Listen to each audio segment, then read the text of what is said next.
আসসালামু আলাইকুম রহমতুল্লাহ। তো আজকে আপনাদের মাঝে গুরুত্বপূর্ণ একটা ভিডিও নিয়ে হাজির হলাম। তো ভিডিওটা কিন্তু অনেকের রিকোয়েস্টের একটি ভিডিও। অনেকে ভাই আমাকে কমেন্ট করে বলেছেন যে ভাই, কোয়েল পাখি অসুস্থ হলে আমরা কীভাবে বুঝবো, আর কোয়েল পাখি যদি সম্পূর্ণরূপে সুস্থ থাকে তাহলে আমরা কীভাবে বুঝবো। তো আশা করি আজকে ভিডিওটি তাদের খুবই উপকারে আসবে, এবং যারা আমার চ্যানেল নতুন দর্শক তারা অবশ্যই আমার চ্যানেলটাকে সাবস্ক্রাইব করে রাখবেন, এবং যারা ফেসবুক পেজ থেকে দেখছেন তারা অবশ্যই ফেসবুক পেজটাকে ফলো করে রাখবেন।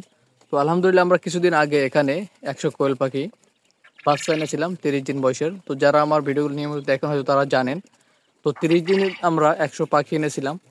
তো 100 পাখির ভিতরে এখন পর্যন্ত আলহামদুলিল্লাহ আল্লাহর রহমতে আমাদের একটা পাখির কোনো রকমের কোনো সমস্যা হয়নি। তো আল্লাহ তাআলার অশেষ রহমতের কারণে হয়তো আমাদের পাখিগুলো এখনও সুস্থ আছে। তো আমরা এর পাশাপাশি কিছু ঔষধও পাখিগুলোকে দিয়েছিলাম।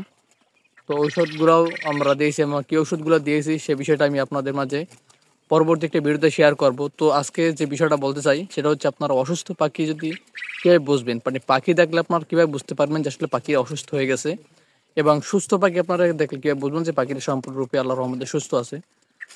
তো সে বিষয়টা নিয়ে আজকে কথা বলা যায়। তো অসুস্থ পাখি যদি আপনারা বোঝার কিছু বিষয় আছে বা কিছু আলামত আছে, সেগুলো আমি আপনাদের মাঝে একটু শেয়ার করব।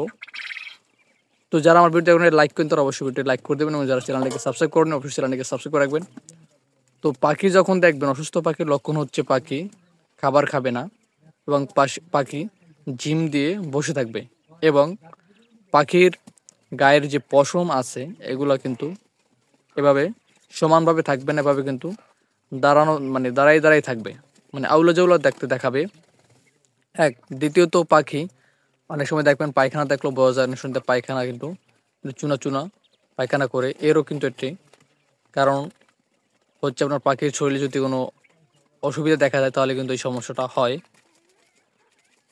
তো তারপরে যে বিষয়টা, যে পাখি যদি সুস্থ থাকে তাহলে আপনি কীভাবে বুঝবেন যে পাখিটা সুস্থ আছে। তো যদি একটা সুস্থ পাখি আপনার যখন দেখবেন যে ওর খাবার দাবার ঠিক আছে, এবং হাঁটা চলা ঠিক আছে, অথবা কোথাও ঝিমমেরা বসে থাকে না, পাখির যে পালক আছে এগুলা সম্পূর্ণ একেবারে গোছানো আছে, তাহলে বুঝতে পারবেন যে আপনার পাখিটা সুস্থ আছে। আর অসুস্থ পাখি দেখলে কী কী আলামত সেগুলো তো আমি আপনাদের মাঝে ইতিমধ্যে শেয়ার করেছি। তো এরপর যদি কারো বুঝতে অসুবিধা হয় তাহলে অবশ্যই আপনারা কমেন্ট করে জানাবেন, আমি আপনাদের কমেন্টে রিপ্লাই দেবো ইনশাল্লাহ। এবং এই পাখি তো যে বিষয়টা বললাম, এটা হচ্ছে আপনার ডিম পাড়ার আগে পাখিদের এই অবস্থাটা। তো ডিম চলাকালীন অথবা অথবা মানে রানিং যে ডিম দিতে আছে, তো রানিং ডিম চলাকালীন আপনার পাখি দেখবেন ডিমের প্রোডাকশন কমাই দেবে। ডিম আগে ধরুন আপনার পাখি ছিল অ্যাভারেজে, ধরেন 100 পাখি ছিল অ্যাভারেজে, সেখান থেকে প্রতিদিন আপনি 90টা ডিম পাইতেন, কিন্তু দিন দিন দেখতেছেন ডিমের সংখ্যা কমে যাচ্ছে। অথবা আপনি দেখতে পাচ্ছেন আজকে ডিম পাওয়ার কথা ছিল 90টা, আপনি সেখানে পেয়েছেন 85টা। কালকে পাওয়ার কথা ছিল 90টা, সেখানে পেয়েছেন আপনি 70টা। এরকম যদি আপনি দেখেন যে ডিমের সংখ্যা দিন দিন কমে যাচ্ছে, তাহলে বুঝতে পারবেন যে আপনার পাখির শরীরের ভিতরে কোনো সমস্যা আছে। তো এক্ষেত্রে আপনারা অসুস্থ পাখির জন্য যে ওষুধগুলা দেওয়া দরকার সেগুলো আপনারা অবশ্যই দেবেন। তো অসুস্থ পাখিকে ঠান্ডা সাধারণত জন্য কী ওষুধগুলো দিতে হয় সে বিষয়ে আমি পরবর্তীতে ভিডিও দেব। তো সেই ভিডিওগুলো মিস করতে না আসলে অবশ্যই চ্যানেলটাকে সাবস্ক্রাইব করে রাখবেন, এবং যারা পেজ থেকে দেখছেন অবশ্যই পেজ থেকে ফলো করে রাখবেন।